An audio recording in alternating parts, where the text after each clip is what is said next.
Shalom, Bapak Ibu, Saudara-saudara sekalian yang dikasihi dan diberkati oleh Tuhan Yesus. Salam sejahtera, bahagia, dan sehat untuk kita semuanya.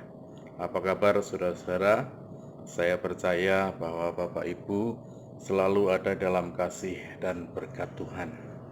Saudara-saudara yang saya kasih dan saya hormati di dalam Tuhan Yesus Kristus, saat ini saya ingin memberikan satu renungan tentang menjadi orang percaya yang tangguh, menjadi orang yang percaya kepada Tuhan Yesus Kristus, orang yang tangguh. Ini kontemplasi yang saya sampaikan pada saat ini. Saudara-saudara yang dikasihi Tuhan, Tuhan sangat baik dalam setiap hidup kita, ya saudara sekalian.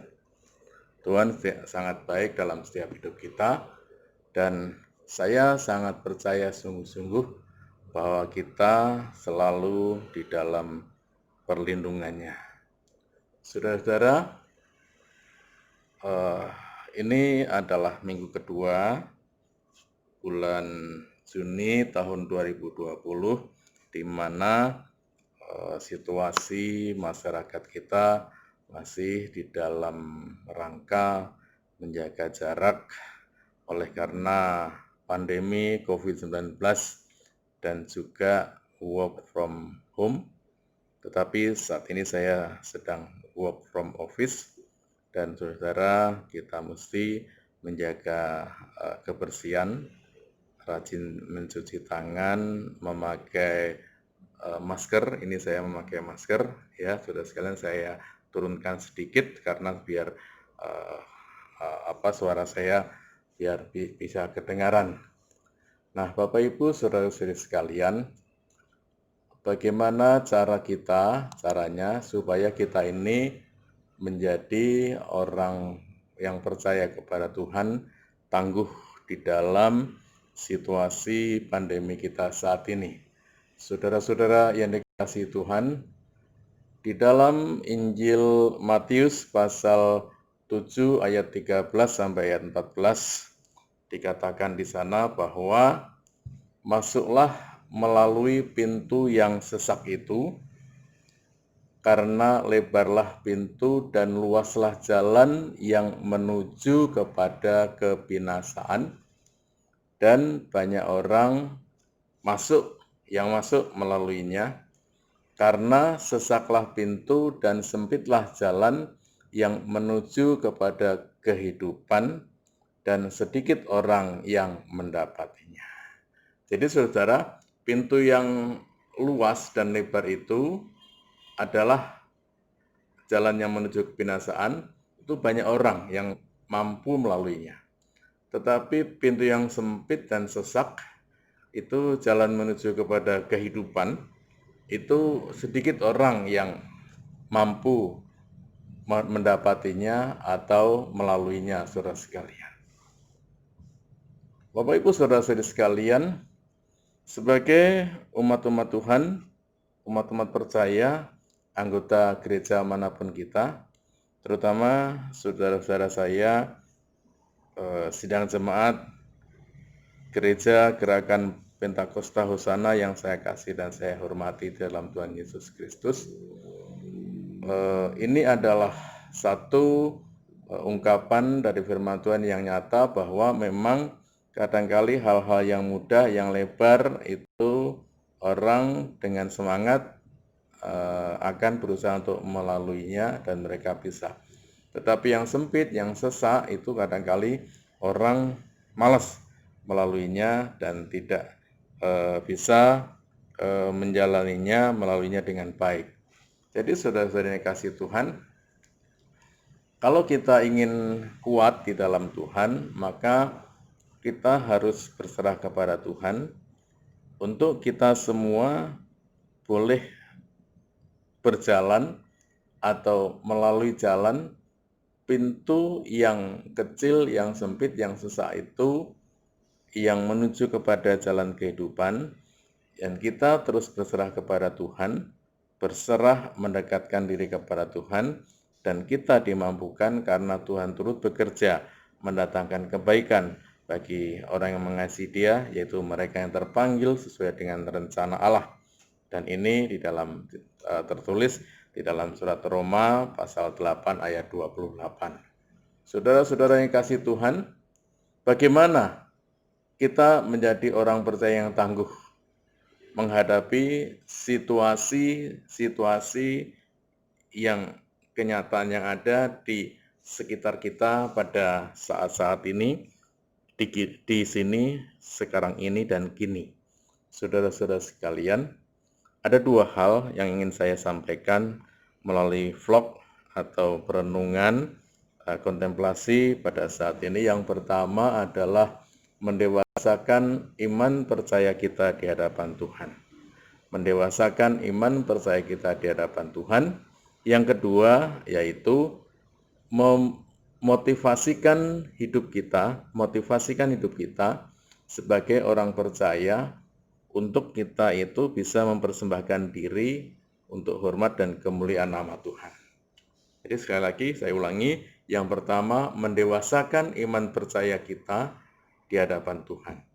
Yang kedua, motivasikan hidup kita sebagai orang-orang percaya untuk kemuliaan nama Tuhan. Saudara-saudara, kita akan bahas yang pertama, mendewasakan iman percaya kita di hadapan Allah.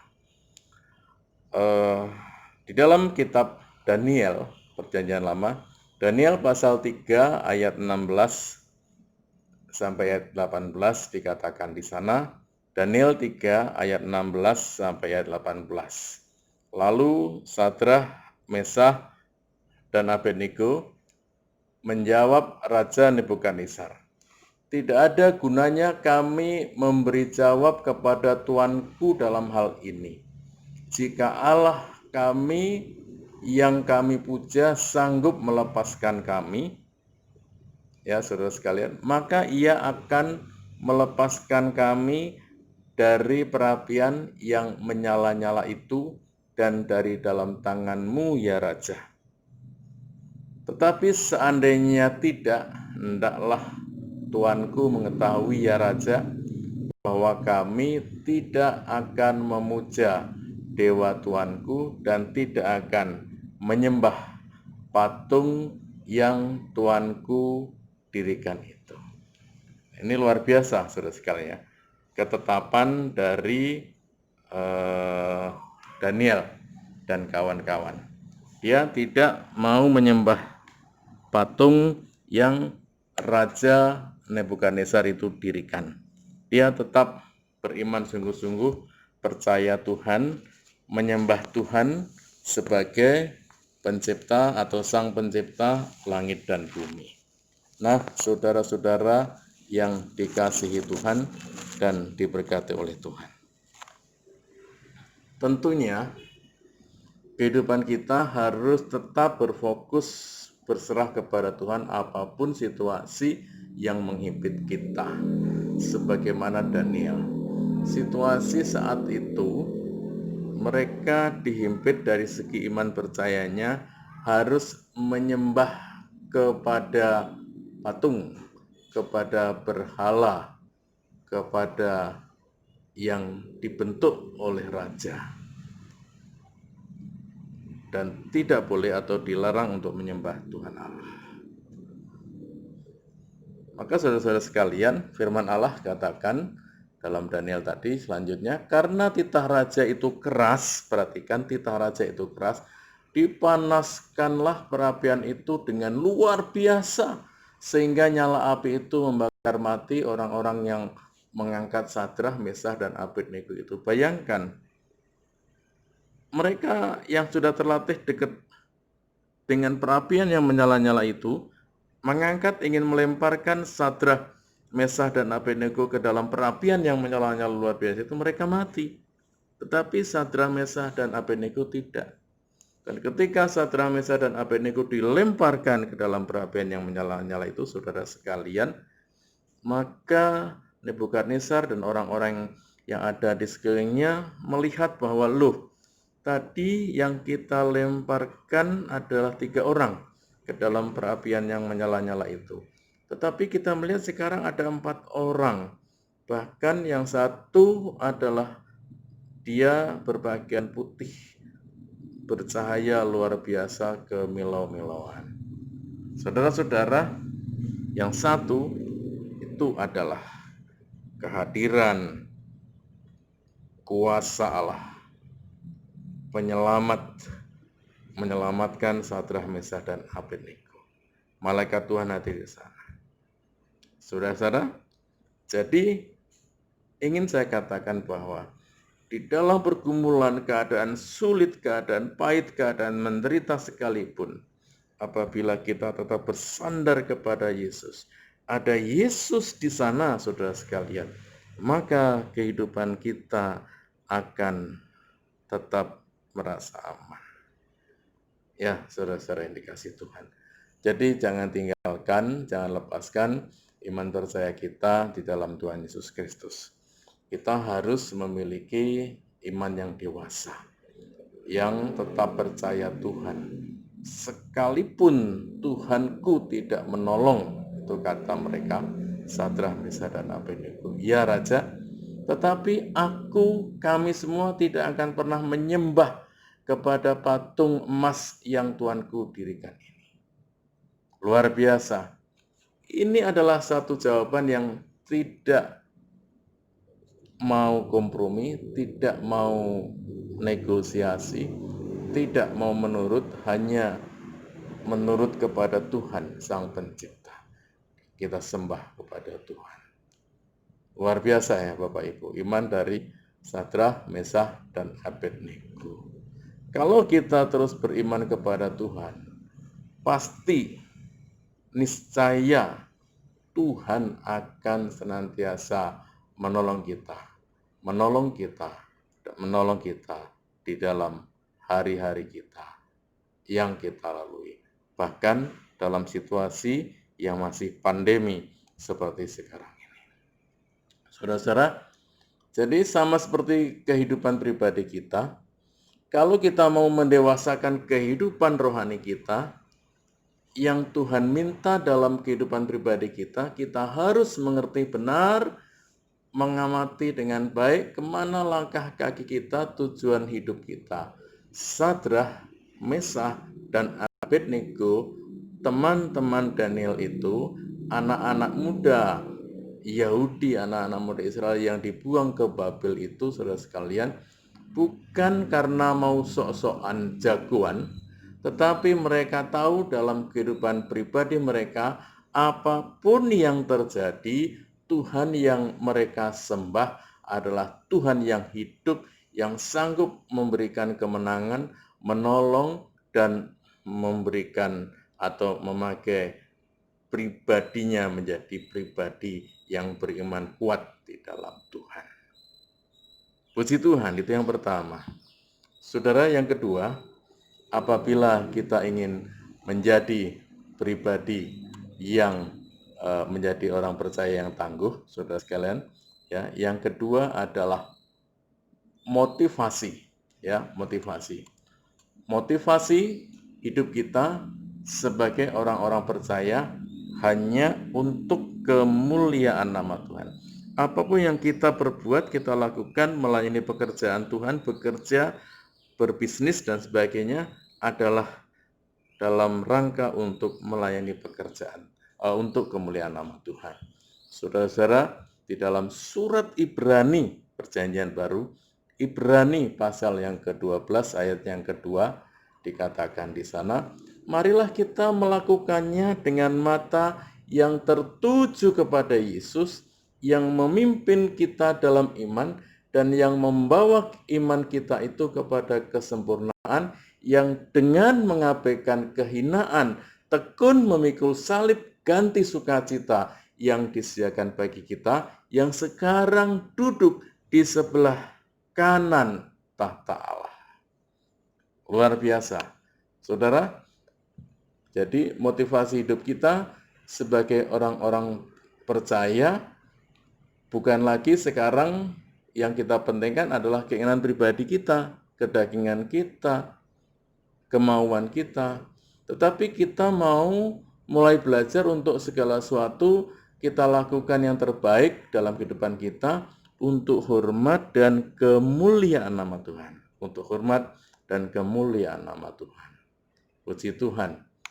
Nah, Bapak Ibu Saudara-saudara sekalian, kalau kita menyadari ini, bahwa apapun yang kita lakukan, kita bisa bergerak, beraktivitas, bekerja, melayani, mengatur keluarga rumah tangga kita, bekerja di rumah, kita juga bisa memuji dan memuliakan nama Tuhan dengan satu motivasi bahwa supaya kita berkenan kepada Tuhan, maka kehidupan kita akan terus dipakai oleh Tuhan, boleh menjadi alat dan pribadi yang boleh menyenangkan hati Tuhan.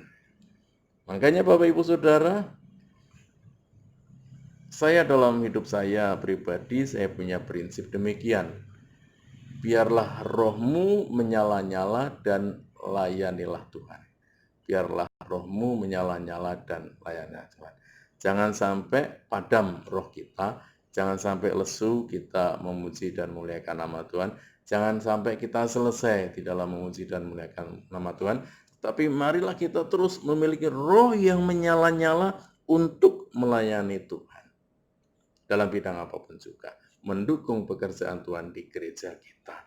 Saudara sekalian, karena gereja kita masih banyak membutuhkan tenaga-tenaga yang siap pakai, yang dengan kerendahan hati dan kesabaran mau mempersembahkan kehidupannya menjadi persembahan yang hidup, yang kudus, dan yang berkenan kepada Allah, dan itu menjadi ibadah yang sejati.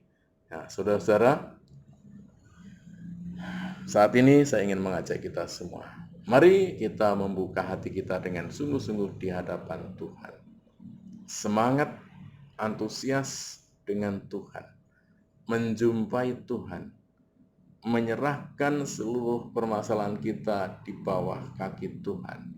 Dan kita terus beriman percaya bahwa Tuhan Yesus akan menolong kita. Mungkin saat ini kebutuhan kita sangat mendesak dan berat. Mungkin ada pergumulan usaha pekerjaan kita. Mungkin ada pergumulan sakit penyakit kita. Mari berserah kepada Tuhan. Mari datang menyembah Tuhan. Arahkan hati kita kepada Tuhan. Semangat mengiring Tuhan. Terus bersemangat. Sebab tidak ada yang mustahil bagi Tuhan. Percaya Tuhan akan memulihkan keadaan kita, saudara sekalian, rumah tangga kita, dan kemudian Tuhan akan menjamah dan memperbaharui kehidupan kita, mengembalikan kita, dan akan menolong kita keluar dari segala permasalahan kita saat ini, dan akan menunjukkan kepada kita terus jalan yang boleh kita lalui di dalam kasih dan anugerah Tuhan. Jangan mengeraskan hati kita, terus bersemangat di dalam Tuhan, mengiring Tuhan, terus berserah kepada Tuhan, sampai Maranatha Tuhan Yesus datang. Ingat, selalu saya katakan saudara bahwa rumus kekristenan, rumus menjadi umat percaya yang menjadi pribadi yang sangat kuat adalah yaitu kita memiliki iman, percaya kepada Tuhan. Katakan iman. Kita mengaminkan firman Tuhan. Katakan amin. Maka kehidupan kita akan aman di dalam perlindungan Tuhan. Yaitu rumusnya adalah iman plus amin sama dengan aman. Puji Tuhan, kiranya Tuhan Yesus memberkati Bapak Ibu, saudara-saudara sekalian. Shalom. Salam sejahtera, bahagia, dan sehat. Kita berdoa. Terima kasih Bapa di surga, Allah yang rahmani dan rahimi, Tuhan yang menolong kami semua. Terima kasih, terpujilah namamu. Kami mengucap syukur atas segala perkara yang Tuhan sudah kerjakan di dalam kehidupan kami. Saat ini kami bersama-sama menyerahkan kehidupan kami dalam tangan kasih Tuhan. Baik apa yang kami kerjakan, usahakan, pelayanan, studi, sekolah, kuliah, anak-anak kami, keluarga kami, apapun yang kami butuhkan, perlukan, kami terus bersandar dan berharap kepada Tuhan saja. Allah yang Maha Baik, Tuhan yang senantiasa menolong kami semua. Biarlah kami boleh semakin setia, semakin dekat dengan Tuhan, semakin mengerti kehendak Tuhan dalam kehidupan kami, dan mencintai Tuhan, serta kami mengalami Kristus di dalam kehidupan kami. Terima kasih Bapa di surga, dalam nama Tuhan Yesus Kristus, Tuhan dan Juru Selamat kami naikkan doa ini. Haleluya. Kita semua katakan amin. Tuhan Yesus memberkati.